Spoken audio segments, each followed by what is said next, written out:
all of you have thought very big to me in order to get your businesses to where you are. So what has enabled you to think big when others might be content to think small and local?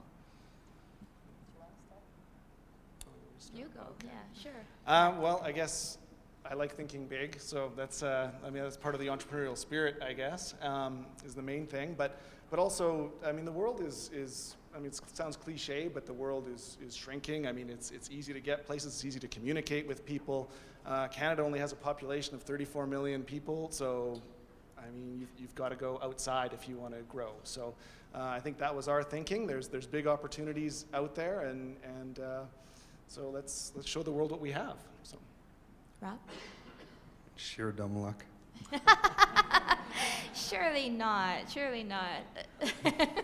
I would have to say, just an inherent desire, I think, that I was born with. That if I saw something that I felt would work, that I would pursue it. And what's funny is what we manufacture today. My first job out of school was actually installing this product that we make today in a plant called it's Dow Chemical in Fort Saskatchewan, and I worked on a maintenance crew there. And I looked at that when I was, I guess, 19 years old and said, I think we can do this better. It took us 15 years to do it better, but we eventually did. And those are some of the patents that we do hold today. So I think it was just an inherent desire to try and do something. Right. Michele? It's the overnight success story that took 15 years, right? Yes. I think I was lucky that I've grown up in different countries, so I've always been exposed to different cultures. One of the things that we've always focused on from the beginning is to make the impossible possible. And I think it's an entrepreneurial trait for sure. That's still one of our values. That's very clear in our company.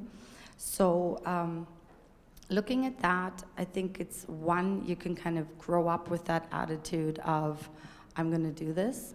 And it's also maybe a little bit of competitiveness, right? If you tell me I can't do it, I'm sure as heck going to go out and try. So I think it's that. And I think that's one of the great things about Edmonton, too, is that there's a supportive business community. When you go out, they don't typically shut you down as much as in different cultures. I remember when I started my company, and they're like, well, you only speak one language, and you're working with a fax, and you have clients in Germany, and these were big clients. So we worked from the get-go for companies like Nissan, Daimler, Chrysler, some of the big law firms in the world from my little home office.